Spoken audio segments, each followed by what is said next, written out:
Tragique accident de la route la nuit dernière à Talo sur la route nationale numéro 1. Un autocar de 56 places et une semi-remorque entrent en collision et font 47 morts et 15 blessés graves. Le président de la République exprime sa compassion aux familles des victimes et compte l'établissement aux blessés et dépêche une délégation gouvernementale sur les lieux. Vision Togo 2030, un ambitieux plan de développement de notre pays sur les 15 prochaines années dont le processus d'élaboration a été lancé aujourd'hui à Lomé. L'initiative est à mettre à l'actif du ministère auprès de la présidence de la République chargée de la prospective et de l'évaluation des politiques publiques. Mesdames, Messieurs, bonsoir. Voilà pour les titres des nouvelles du palais de la présidence de la République. Pour commencer, une délégation de la conférence des évêques du Togo a été reçue en audience par le chef de l'État. Aujourd'hui, les hommes d'église sont allés présenter à Fornia-Singbe le programme de cérémonie de canonisation des papes Jean XXIII et Jean-Paul II. L'événement aura lieu le 27 avril prochain à Rome. Le vice-président de la conférence, Monseigneur Denis Amouzou Diakpa, nous en dit un peu plus au micro de Prudence Zinsou. D'ici quelques jours, nous allons célébrer la grande fête de notre indépendance. Mais voilà que cette année, ça coïncide avec la canonisation de deux papes. Le pape Jean XXIII et le pape Jean-Paul II qui est venu ici au Togo. Donc nous avons fait un programme au niveau de la conférence des évêques du Togo. On essaie d'adapter ça aussi au niveau de l'archidiocèse de Lomé. Donc il y a au moins 3 grands rendez-vous, sinon 4, du 18 au 26 avril. Nous avons fait une neuvaine de prière pour le don de ces deux papes-là. Et le 26 avril, la veille de l'indépendance, nous allons faire une célébration dans les cathédrales pour remercier Dieu pour le pape Jean XXIII et le pape Jean-Paul II. Et finalement, le 27 avril, qui est la date de la canonisation à Rome, nous allons célébrer une messe, mais pas au même moment que Rome. Dans l'après-midi, quand la canonisation aura été prononcée, on va dire une messe à Kedjanawe. Parce que le pape Jean-Paul II, quand il est venu ici en 1985, il est resté au grand séminaire Jean-Paul II. Donc on va avoir une messe d'action de grâce à laquelle nous convions tout le monde.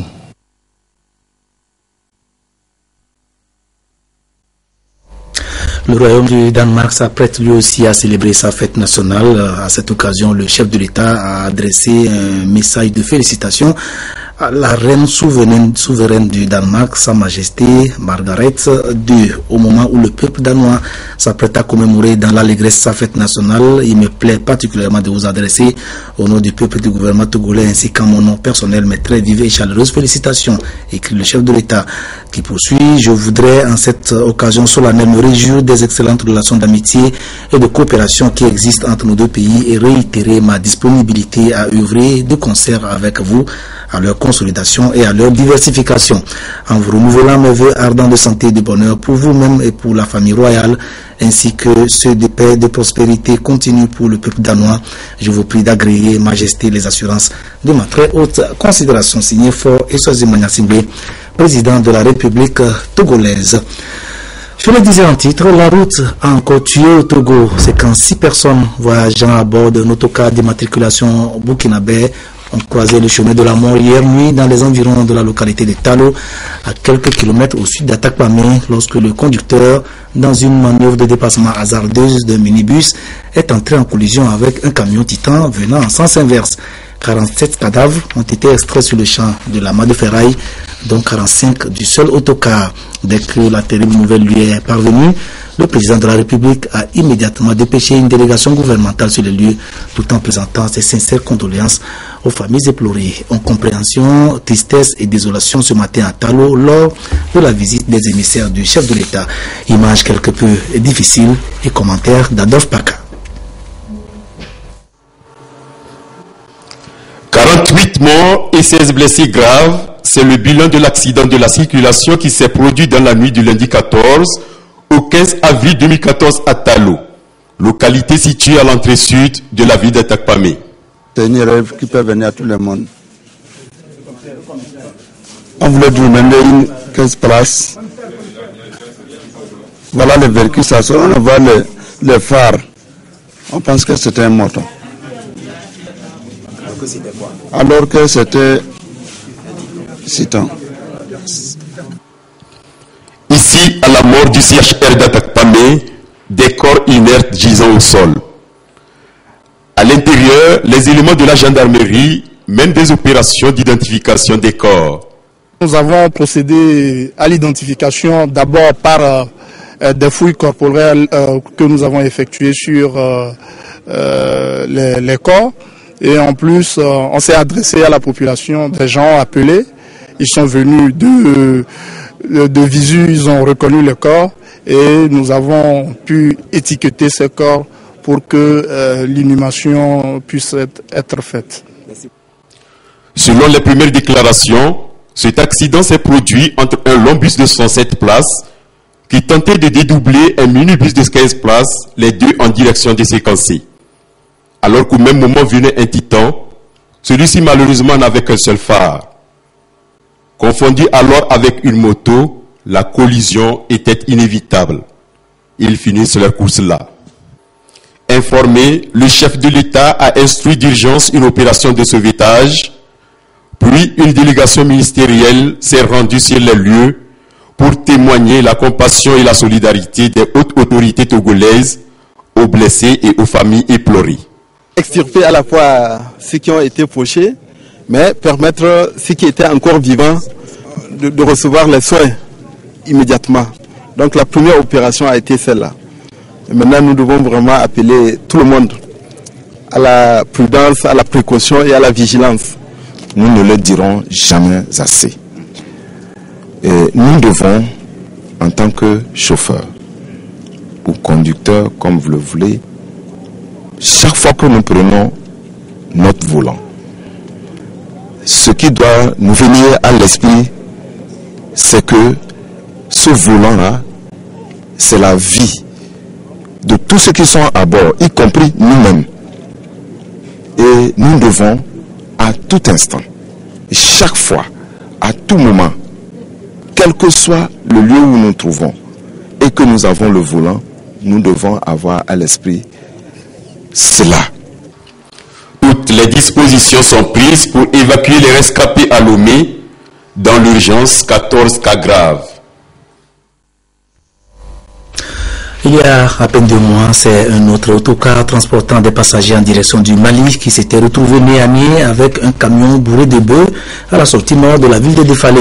On avait alors dénombré une vingtaine de morts. Quelques semaines plus tard, un minibus en surcharge perdait l'usage de ses freins sur l'autre versant des monts Défalé et jetait ses passagers contre la paroi montagneuse, faisant là aussi des morts et des blessés. Pour les 3 premiers mois de cette année 2014 seulement, les accidents de la route auraient déjà occasionné près de 300 morts et plusieurs centaines de blessés. À cette allure, l'insécurité routière finira par devenir l'une des principales causes de mortalité et d'invalidité au Togo. Mais Abalo revient sur ces sinistres dans ce rappel dont les images ici aussi sont difficiles à supporter. Le spectre est inquiétant, à la limite révoltant. 46 morts, 155 blessés en janvier, 59 autres décès et 197 blessés en février, 57 victimes et 191 blessés en mars, puis 47 morts pour cette première quinzaine d'avril. Le bilan des accidents de la circulation est déjà lourd, très lourd pour ce premier trimestre de 2014 avec 209 morts. Et comme d'habitude, les causes sont de 2 ordres. D'abord les différences techniques, absence de visite, vétusté, défaut d'entretien, puis les facteurs humains, défaut de ceinture de sécurité, état d'ébriété, surcharge, défaut de casque et bien d'autres infractions. L'État togolais vient d'adopter un nouveau code de la route. Les nouvelles dispositions ramènent les forces de sécurité au devant du contrôle de la circulation. Ces tests renforcent les responsabilités pénales et civiles des contrevenants et corsent les sanctions. À cela s'ajoute un décret qui rend le port du casque de protection obligatoire, un autre qui impose la ceinture de sécurité au volant et un autre décret encore qui interdit l'usage du téléphone en pleine circulation. Les amendes qui sanctionnent ces infractions ne s'appliquent pas encore véritablement sur le terrain. Le ministère de la Sécurité continue d'examiner les contours du champ d'application de ces mesures auxquelles il forme également ses agents. Et un numéro vert sera disponible pour signaler les irrégularités et la corruption sur les routes. En dehors du dispositif juridique et humain, l'usage des technologies est aussi recommandé conformément à l'esprit de la dernière journée mondiale des télécommunications axée sur les TIC au service de la sécurité routière. Une alternative réputée efficace dans d'autres pays, mais qui vaut également son prix. Et restons dans le registre des mauvaises nouvelles pour annoncer la disparition d'un grand homme de Dieu du Togo. Monseigneur Robert Casimir Dossé Agneron est mort. L'archevêque émérite de Lomé s'est éteint suite à une longue maladie dans un hôpital français. Archevêque émérite, archevêque métropolitain de Lomé de 1962 à 1992, Casimir Dossé Agneron est décédé à l'âge de 89 ans, dont 52 consacrés à l'œuvre de Dieu. Quelle sera la physionomie du Togo au plan économique et social d'ici 2030? La réponse sera contenue dans un plan de développement du pays dont le processus d'élaboration a été lancé ce jour à l'initiative du ministère auprès de la présidence de la République chargée de la prospective et de l'évaluation des politiques publiques. Dénommé Vision Togo 2030, le document sera une sorte de guide des différentes actions menées par les instances gouvernementales du secteur privé et dans la société civile. Le coup d'envoi des travaux a été donné ce matin par le Premier ministre Kwesi Selagodi à Oumezounou. Reportage et Soham Théotéo. L'événement revêt une importance capitale. Il transcende les clivages politiques. Les Togolais l'ont bien compris et dans leur diversité sociale, politique et économique, ils sont donc mobilisés autour du Premier ministre Artem Selagodi à Oumezounou, le regard fixé sur les 15 ans à venir. Le Togo amorce donc un grand virage après la croissance économique retrouvée. À travers Vision Togo 2030, il renoue ainsi avec les planifications stratégiques. Le séminaire de lancement du processus d'élaboration de Vision Togo 2030 se veut une approche participative et inclusive, ce qui permettra au gouvernement d'opérer des choix réfléchis et compris de tous les fils de la nation. L'intérêt de cet exercice, c'est d'explorer un certain nombre de scénarios, du scénario le plus pessimiste au scénario le plus optimiste, pour qu'ensemble nous puissions définir, les filles et fils du Togo, les voies idoines de notre développement de long terme. Nous allons échanger sur les meilleures méthodes possibles à l'aune de 3 éléments qui nous paraissent importants, c'est-à-dire la crédibilité scientifique, la participation citoyenne et la viabilité politique. Tous les indicateurs de croissance et de développement sont au vert, conséquence de la gestion axée sur le résultat imprimé par le chef de l'État Fonia Singbe comme mode de gouvernance. Dans cette dynamique, définir préalablement les objectifs et les moyens de les atteindre est une nécessité. La Banque mondiale et l'ensemble des partenaires apprécient les efforts des autorités togolaises et surtout l'idée d'une prospection sur le long terme. Nous allons bien entendu, comme nous l'avons fait déjà pour cet atelier, poursuivre l'appui à l'élaboration de cette vision à travers la mise à disposition d'experts techniques pointus sectoriels qui vont en fait travailler avec les équipes du gouvernement pour définir les différents scénarios de développement qui vont servir de base pour le scénario global qui sera retenu pour la vision Togo 2030. L'amélioration des conditions de vie des populations et le développement durable sont entre autres motivations ayant conduit au choix de ce type de planification. C'est ce qui ressort de l'intervention du chef du gouvernement pour qui le respect des libertés publiques, l'identification des secteurs prioritaires, la prise en compte de tous les secteurs de la vie nationale sont des gages de succès du projet. Notre présence ici ce matin témoin de notre engagement à continuer à travailler ensemble pour améliorer les conditions de vie des Togolais et lutter contre la pauvreté, qui touche encore une frange importante de la population, même si l'incidence de la pauvreté au niveau national est passée de 61,7% en 2006 à 58,7% en 2011. C'est dans cette optique qu'il est important de doter le Togo d'une vision à long terme dans un processus participatif. Cette vision doit démontrer un sens rigoureux de l'anticipation, une capacité d'appréciation prudente et efficace des besoins et des moyens à mettre au service du développement socio-économique. Cette vision ne peut réussir que si elle offre aussi les garanties d'une protection des droits individuels et collectifs et des libertés publiques. Mais elle doit aussi donner les moyens à l'État de maintenir l'ordre public, de lutter contre les comportements libertaires qui sont autant d'entraves à la cohésion nationale et qui deviennent par voie de conséquence des comportements liberticides. La vision 2030 de notre pays doit continuer à garantir les libertés publiques essentielles que sont la liberté d'opinion et d'expression, mais elle doit aussi permettre d'éviter que ces libertés ne deviennent une source d'affaiblissement de l'État. Le Togo ne peut réussir dans ce processus de réalisation de la vision 2030 que s'il sait se montrer sérieux et persuasif pour compter sur l'appui de ses partenaires qui ont toujours été présents pour accompagner tous nos efforts de développement. Réussir cette aventure à laquelle s'ajoute la profusion de réformes aux résultats encourageants est le vœu de tous pour mettre le Togo sur les rails de son émergence économique. Le président de l'Assemblée nationale s'est entretenu ce matin à son bureau avec l'ambassadeur de l'Inde au Togo. Les échanges ont porté sur le renforcement des relations de coopération entre les parlements togolais et indiens.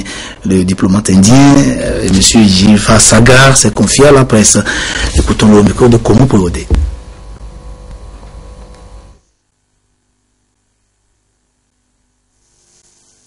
First of all, I am very honored to call on the President of the National Assembly of Togo. Tout d'abord, je voudrais dire que je suis très heureux d'avoir échangé sur un certain nombre de points avec le président de l'Assemblée nationale togolaise. Et c'est le représentant du peuple, c'est le président des représentants du peuple. Nous avons échangé sur des points, un certain nombre de points. Nous avons échangé sur les bonnes relations. Le Togo et l'Inde entretiennent de très bonnes relations et ils échangent sur beaucoup d'aspects, sur le plan éducationnel, sur le plan... beaucoup de choses se passent en échange entre les deux pays. Et nous avons également échangé sur le système, le processus électoral en Inde. L'Inde étant une grande nation, un pays vaste, et nous avons échangé sur comment nous arrivons à organiser avec succès les élections dans un pays aussi vaste que celui-ci. Et nous sommes heureux d'échanger sur ce point avec le représentant des élus du Togo pour partager, pour échanger sur les expériences et nous pourrons continuer dans ce partage d'expériences entre les deux nations.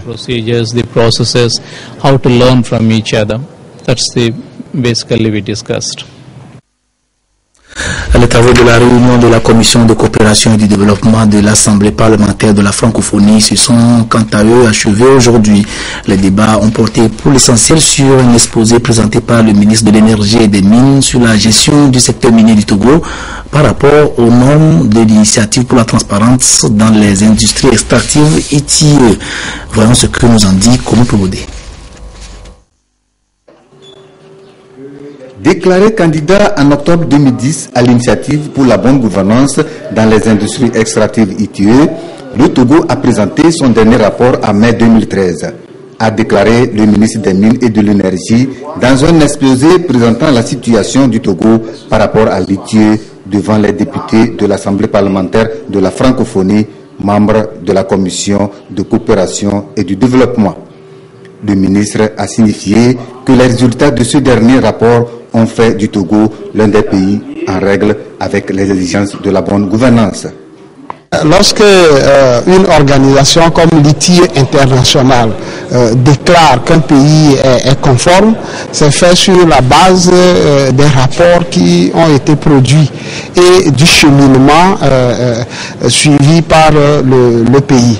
Toutes les exigences qui étaient demandées, les 21 exigences demandées ont été satisfaites par le pays. Et donc c'est pour cela que l'ITIE a déclaré le Togo pays conforme. Ça donne aussi d'autres responsabilités. Par exemple, chaque année, nous sommes obligés de publier, de continuer à publier nos rapports et de mettre ces rapports à la disposition de l'opinion publique. Les participants à cette réunion qui prend fin demain 16 avril 2013 ont salué l'état de convivialité dans lequel les échanges ont eu lieu. Nous avons fait des écoutes assez intéressantes par rapport au cadre de développement, parce que nous sommes dans le cadre de développement, coopération et développement.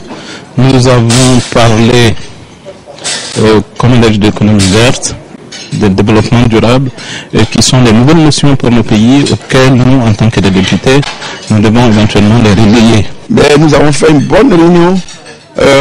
Je pense qu'on a envie de revenir encore au Togo.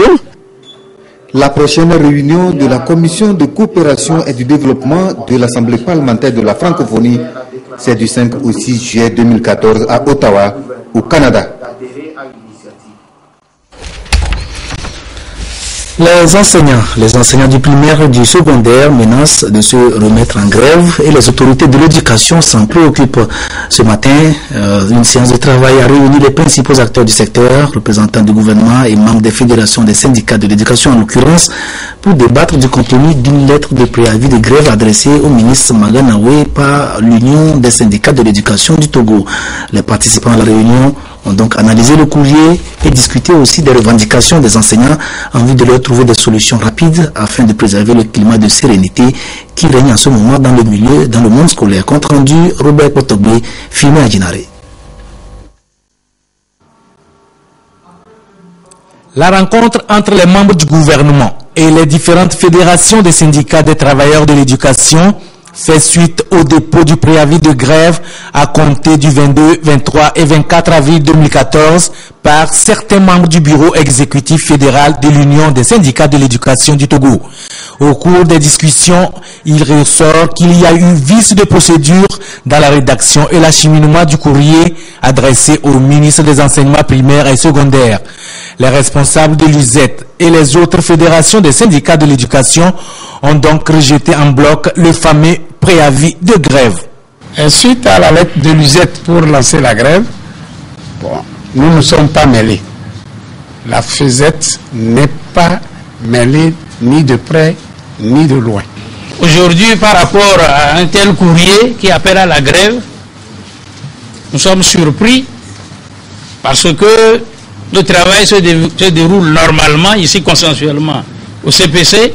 Nous, à la CNTT, nous prônons la paix sociale, le dialogue, la concertation par la négociation. Pour déposer un dossier, il faut l'approbation du secrétaire général. Et nous avons écrit au gouvernement pour dénoncer cela. Et nous avons présenté aussi nos excuses par rapport à ce dépôt de préavis. Nous sommes en pleine discussion et nous avons confiance. La FETREN UNSIT n'a jamais été impliquée, de près ou de loin, ni dans la décision, ni dans le processus, en tout cas dans un tel appel à la grève. Tous, de façon consensuelle, estiment qu'il faut privilégier le dialogue pour un aboutissement heureux du statut particulier de l'enseignement pour de meilleures conditions de travail et de vie de l'enseignant togolais. Comme on le voit, le mot d'ordre de grève a été donc rejeté en bloc par l'ensemble des fédérations des syndicats, y compris l'USET. À la fin de la réunion, notre équipe de reportage s'est attardée sur le lieu pour recueillir une déclaration du ministre des enseignements primaires et secondaires, M. Yao Florent Badiam Maganawe, appelle à la retenue et au dialogue. Nous l'écoutons dans des propos recueillis donc par Firmin Adjinari. Le cadre permanent de concertation s'est retrouvé ce jour pour analyser un préavis de grève que nous avons reçu jeudi dernier. Ce préavis de grève avait pour objet les revendications de remboursement des prélèvements, des précomptes faits sur salaire lors des différentes grèves. C'est un sujet que nous avions discuté le mercredi 9 et nous l'avons dit que comme ce sont des courriers reçus de part et d'autre, tous les protagonistes qui peuvent analyser ce courrier et se prononcer ne sont pas disponibles. C'est en cela que nous avons fait remarquer, par exemple, que le ministre des Finances n'était pas là et que nous ne pourrions pas discuter pleinement de ce sujet sans son avis. Et le préavis de grève que nous avons reçu est truffé d'une partie de faux et usage de faux. Parce que les membres qui ont signé ce préavis, ce n'est pas ceux qui habituellement avaient l'œil de le signer. À l'intérieur, par exemple, vous pourriez trouver 2 fois, d'autres personnes par 3 fois, ainsi de suite. Et ça ne faisait pas sérieux parce que ce n'était que des photocopies qui nous ont été envoyées. Et un appel donc est lancé à tous les enseignants du Togo, USET ou pas USET, puisque vous avez vu que les autres syndicats n'étaient même pas informés de la situation. Aujourd'hui, heureusement, nous avons reçu une autre lettre, cette fois-ci dûment signée du secrétaire général de l'USET, qui annonce qu'il y a eu vice de forme dans leur premier courrier et qu'il regrettait et présentait ses excuses, comme il venait de le dire au gouvernement, en retirant ce préavis de grève. Donc, sur les deux sujets, je voudrais tout simplement dire que le préavis de grève annoncé par l'USET est retiré. Donc, aujourd'hui, nous demandons tout simplement aux parents d'élèves et aux élèves de passer dans le calme et dans l'assiduité au travail leur congé de Pâques et d'en profiter pour préparer les examens qui s'annoncent dès la rentrée et que tout se passera de manière pacifique. En ce qui concerne le remboursement qui est objet de ce préavis de grève et de toutes les discussions que nous menons jusqu'ici, nous avons dit tout simplement que nous avons reçu des courriers, nous avons pris acte de ces courriers, nous allons les analyser avec tous les protagonistes qui doivent se prononcer sur ce courrier-là et qu'en temps opportun, nous retournerons vers les syndicats pour leur donner la réponse du gouvernement. La force de défense et de sécurité du Togo appelée à la vigilance face à l'épidémie de fièvre à virus Ebola. Une délégation médicale conduite par le médecin colonel Sonin est en tournée en ce moment à l'intérieur du Togo pour informer et sensibiliser les agents de sécurité sur les fléaux et l'attitude à adopter pour éviter qu'ils n'atteignent notre territoire. La délégation a entretenu les agents de la région des Savanes hier. À Dapong, reportage Désiré Aloye. Que le virus d'Ebola qui crée la désolation ailleurs ne franchisse pas les frontières togolaises, les autorités s'activent à prendre des dispositions. Parmi ces dispositions, une sensibilisation à l'endroit des forces de défense, de sécurité et d'autres acteurs qui, dans leur mission, ne constituent pas une porte potentielle d'entrée du virus sur le territoire. Pour ce faire, il faut avoir des informations sur la maladie, comment se propage-t-elle, ses manifestations et des comportements à adopter pour l'éviter systématiquement. Nous avons associé à cette rencontre tous les représentants des différentes couches socio-professionnelles de la préfecture, de la région. Et c'est pour cela que nous sommes très heureux que ce soit passé ainsi. Mais maintenant, pourquoi est-ce que nous avons mis une priorité pour ce qui concerne les forces de défense et de sécurité?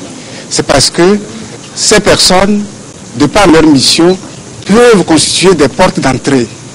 Tout simplement parce qu'ils sont appelés à travailler là où peut se produire l'entrée du virus. C'est pour cela que nous pensons que si ces personnes sont sensibilisées et pourront efficacement détecter la maladie, se protéger elles-mêmes et éviter d'être des contacts pour la population des savanes. Les forces de défense et de sécurité des personnes à haut risque exposées sur les frontières doivent être de plus en plus vigilantes dans l'exercice de leurs fonctions. Elles sont appelées à être des relais dans la communauté pour épargner le Togo de ce virus. Et pour atteindre les objectifs, le ministre Bissou Nabago les a exhortés à être attentifs et respecter les consignes données. Pour en savoir un peu plus sur cette fièvre hémorragique à virus Ebola, comme l'appellent les spécialistes, suivez l'émission Santé d'abord de ce soir avec Carole Pito, qui est d'ailleurs déjà en place. Bonsoir Carole. Vous l'avez bien dit, nous parlerons dans l'émission de santé de ce soir du virus Ebola, ou bien disons plutôt de la fièvre hémorragique à virus Ebola.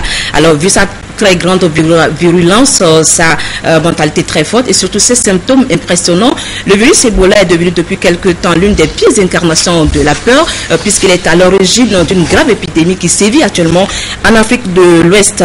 Même si le Togo, notre pays, n'est pas touché par ce virus, il est quand même important que la population sache de quoi il est question, qu'elle ait assez d'informations sur cette maladie, comme par exemple comment devient-on victime et comment faire pour l'éviter. Alors toutes ces questions seront éclaircies ce soir avec le spécialiste, notre invité spécialiste, le docteur Iwu Wateba. Il est infectiologue et maître assistant à l'université de Lomé. Alors donc restez scotchés, on se retrouve tout à l'heure. Merci à toi Franck et on se dit à bientôt. Oui, à tout à l'heure Carole, nous serons tous devant nos écrans pour vous suivre.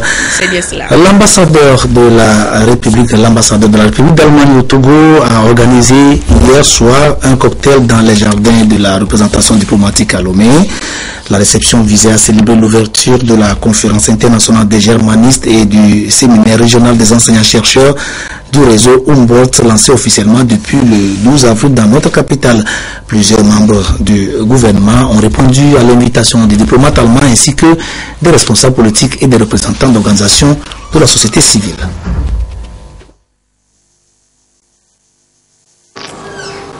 Ce cocktail traduit l'excellence des relations de coopération entre Berlin et Lomé. À la résidence de l'ambassade d'Allemagne au Togo, les autorités politiques, administratives et corps diplomatiques ont célébré ensemble la tenue de la conférence internationale des germanistes et du séminaire régional des enseignants-chercheurs du réseau Humboldt à Lomé. Et depuis 3 ans, c'est la première fois que ces chercheurs se rencontrent ici. À peu près une 60aine d'académiques se rencontrent ici, pas seulement de l'Europe, mais aussi de la région, et ils parlent en allemand sur des questions d'intérêt mutuel. Et c'est aussi une occasion en or pour créer des liens entre les universités de langue allemande et les universités togolaises. Germanistique et nouveau roman allemand, langue, culture et l'histoire, perspective post-coloniale et interculturelle. C'est le thème sur lequel le département d'allemand de l'Université de Lomé et ses partenaires de l'Université de Brême et de l'Institut germanistique de l'Université de Vienne planchent à Lomé. Les échanges se poursuivent jusqu'au 16 avril prochain. En sport, la deuxième étape du Tour cycliste international du Togo a été courue ce matin entre Blita et Kara, une distance de 156 km avec en attraction la faille d'Alejo. Cette deuxième étape a été enlevée par le Burkinabé Amidou Yamiogo en un peu plus de 4 heures. Il devient du coup le détenteur du maillot jaune. Nous retrouverons Claude Ama dans nos éditions de demain, de la mi-journée, pour les images de cette étape. C'est quelques communiqués pour finir. Le ministre de la Défense et des anciens combattants informe les candidats au concours d'entrée à l'école du service de santé des armées de Lomé, session 2014, qui aura lieu les mardis 6 et mercredi 7 mai 2014, que les noms des candidats retenus sont désormais disponibles et pourront les consulter dans le quotidien national Togo Presse. Ils sont priés de se présenter à l'école de la gendarmerie nationale dans l'enceinte de la gendarmerie nationale de Lomé le mardi 6 mai à 7 h, muni d'une pièce d'identité et de quoi écrire. Le président de l'Assakamito, l'association des anciens combattants et anciens militaires du Togo, invite les membres de cette association à se présenter à la préfecture du Golfe, les membres de la préfecture du Golfe, à prendre part à la répétition du défilé le samedi 19 avril 2014 à la place des fêtes de la nouvelle présidence. Tenue exigée Kaki et Berekaki. La mise en place doit être terminée à 5h30. C'est signé le commandant Gado. À l'occasion de la célébration du 54e anniversaire de l'indépendance du Togo, il est organisé une compétition de football dénommée Coupe de l'indépendance. Les clubs qualifiés sont Ange de Notier, AS Douane de Lomé, Fouadan de Dapon et Dito de Lomé. Les demi-finales mettront aux prises d'une part Ange de Notier, Fouadan de Dapon et d'autre part Dito FC de Lomé et l'AS Douane de Lomé. Le mercredi 23 avril 2014 à partir de 13h30 au stade de Kéga Lomé. La finale opposera les deux vainqueurs des quarts de finale de dimanche 27 avril 2014 à 15h30 sur le même stade. À cet effet, toute la population de Lomé et de ses environs est cordialement invitée à assister massivement aux deux matchs du mercredi 23 avril et à la grande finale du dimanche 27 avril 2014. Entrée gratuite. C'est signé le président du comité d'organisation, M. Edjeba Eso Mamam. Dans le cadre de la commémoration du 54e anniversaire de l'indépendance du Togo, toujours une course populaire sur la route sera organisée pour les deux sexes le dimanche 20 avril 2014 à 6h30 à Lomé. Point de départ et d'arrivée, grande pause de Lomé. Circuit 8 km. Circuit numéro 1, 8 km homme. Itinéraire Grande Poste, Cinéma Le Togo, Ranco, Collège Protestant, Place Banquet, Immeuble Tountouli, Carrefour BTD, Banque Populaire, Ancien Sifao, Place Amani Santos, Grande Poste. Circuit 2, Femmes, 4 km. Itinéraire Grande Poste, Direction Générale TDE, Mopato, Cinéma Rex Décon, Commissariat Central, Banque Populaire, Place Amani Santos, Grande Poste. À cet effet, toute la population de Lomé et ses environs est invitée à prendre part à cette grande course populaire festive.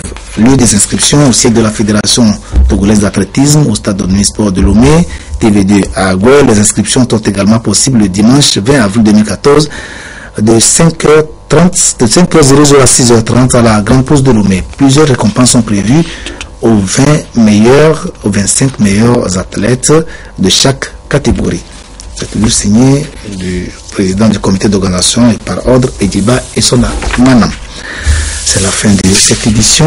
À retenir en principal titre ce tragique accident de la route qui a fait 48 morts au niveau de Talo, à quelques encablures de la ville d'Atakpamé. C'est un autocar d'immatriculation burkinabé en route pour le Grand Nord qui est entré en collision avec une semi-remorque en faisant un dépassement défectueux selon les forces de sécurité de l'ordre qui se sont dépêchés sur le lieu. Ayant appelé la nouvelle, le président de la République a dépêché rapidement une délégation gouvernementale sur place et a présenté ses condoléances aux familles éplorées et prompt rétablissement aux blessés. Voilà, merci de nous avoir suivis.